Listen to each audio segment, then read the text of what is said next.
Hey, what's up, and welcome to Hack My Growth. In this episode, we're going to be talking about the importance of headlines when it comes to all of your digital marketing needs. All right, let's go. Are you looking to grow your business, but you're not sure where to start? That's where we come in.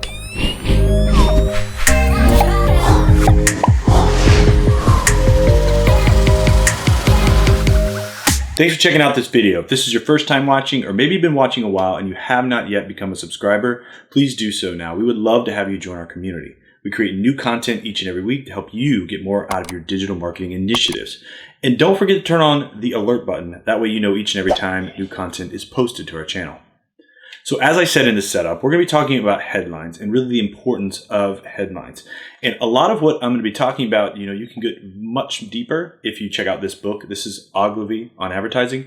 Very, very, very good book. Anybody who's in the marketing field, advertising field, who wants to learn from some of the greats, this book will help you. Now, some of the data may not be up to 2020, that kind of, like, this book was released in the late 70s, early 80s, I believe, but still the principles are true, and the principles still work today. And I think that's why a lot of us continue our testing and trying to make sure that we get the most out of our marketing, because we want to make sure that we see good results. And just because we can follow a trend doesn't mean we're also always really tapping into the principles, the things that really matter, that drive people to take action.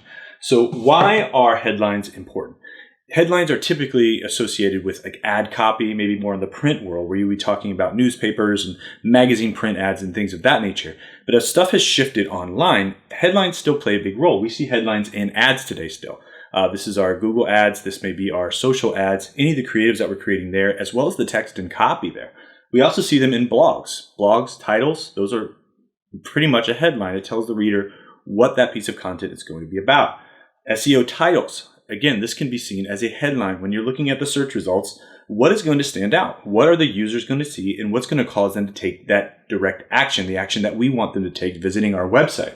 Social posts, same thing. Are we titling these well? Are we setting up the content well? Email subject lines, that can also be seen kind of like a headline. This is the first thing that the user is going to read before they take action. Headlines are used across the board. Now, we may not always call them a headline, but they're still a headline, and the same principles matter. So why are headlines such a big deal? If we look at the data, 8 out of 10 readers will read the headlines, but only 2 out of those 10 are going to read the rest of your content. So as you can see, an exponential more amount of your readership is going to come from your headlines. And if you don't get someone to move there, they're not going to read deeper into your content. Now, a lot is being said about attention span and people not being able to engage as much online. This has been study after study as we've seen the proliferation of the internet as well as smart devices. I don't know if it's really that people don't have as much of attention span, which I do think it has decreased, but I also think that we make a decision about what we're going to invest our time in much quicker, because we have so many options. There's so much coming at us that we have to make the decision quicker of whether or not we're going to invest more time into something. Now, when a reader is skimming, maybe through a social feed or the search results, trying to find the site or the piece of content that's going to answer their question, they're going to be reading those headlines. And if the headline doesn't grab them, they're going to move on. Even if that content would have been really great for them, the headline didn't move them, so they didn't click and they didn't engage. And this is where, as content creators, as writers, as marketers, as advertisers, whatever we want to call ourselves, if we want to get people to engage with us, we have to have powerful headlines. There's been a lot of research done on this, not just by content marketers, but by tools as well. Like BuzzSumo's done a lot of this. Copyblogger has done a lot. CoScheduler has a really cool tool that you can use to help you make better headlines. But when we talk about headlines, there are some principles that we have to have in place if we're going to create better headlines that are going to engage our readers. And the first one is promising a benefit. There's been a lot, again, made about why. Why do people do what they do? And I'm fascinated by that. But I think what's more important when it comes to marketing and really selling a product is, what can you do for me? That's what the reader is asking. They have a pain, they have a problem, and that why is behind them. But that's kind of the second question. The first question is, what can you do for me? What benefit will I receive from reading this piece of content, from opening this email, from taking this specific action? And our headlines should promise that benefit. We shouldn't stuff it or hide it lower in the content. I think a lot of times we want to maybe hide our main point or be creative. But what happens is we don't specifically tell the reader what they're going to get out of it. And because there's nothing in it for them, they just move on. That's a basic human need. What's in it for me? Now, the other thing is don't be afraid of longer titles. I think a lot of times we're afraid of those. Again, short is better, smaller is better, crisp is better. And in a sense, yes, we want to make our design as straightforward and crystal clear as possible, but we don't want to do that with the risk of losing out on the content. Longer headlines perform better. Longer email subject lines perform better. Using a SEO title that actually takes up the full width, the full pixel width of the search results is going to do better. And it's going to do better when you use that length to really describe the benefit for the end user. As Google makes these shifts and updates, as we talked about in a video about BERT, how they're shifting in natural language processing and really trying to understand the query or the question that the user is asking, providing that benefit up front is going to play a huge role. So we have to make sure that we're doing that. I'm going to jump to 4 here too, is be specific.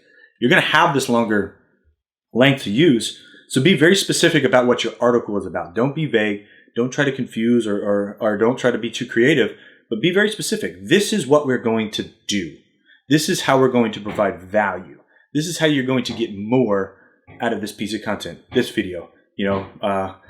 Practical principles for creating better headlines. It tells you exactly what I'm going to do. I'm going to give you better headlines with practical principles. Now, I'm going to rework and really work on that title because I want to make sure that it's really good and it's actually going to get people to engage. But as you can see, as you add that benefit, you use that length, it's going to tell people what your specific piece of content is actually about. Now, the last thing is including your brand. If you have a brand that you want to distinguish, use it in your headline. A lot of times companies do comparisons of themselves versus competitors, but what happens in those pieces a lot of time is the audience gets confused about who is what and what the ad is for, or what the piece of content is for. If you need to really call your business out, especially if you're doing branding and you want to build your brand, make sure you use it in there. So for instance, how SMA marketing can help you create better, more user-friendly headlines. Something like that, where I could actually put my brand name at the front or at the back to where it's going to engage. This helps, obviously creates brand recognition. It also ties your brand to that promise. Again, that's another good psychological connection that you're making there. And it can, especially if somebody's looking for your brand or looking for a brand that they know in the industry, it can trigger that where they go, oh, I know that company, or I've thought about that company, or heard about that company, and they can take that action off of that. So these are some practical principles that we can do to make better headlines. Take time to create better headlines. Don't just give it a headline and think, this is good enough, it'll work. Really craft it, understand what the benefit of the content or the advertisement is to the end user, and then create a headline that's going to allow them to engage with you so that you're going to see those better results. If you have any questions, please comment below. We would love to continue the conversation with you. And until next time, happy marketing.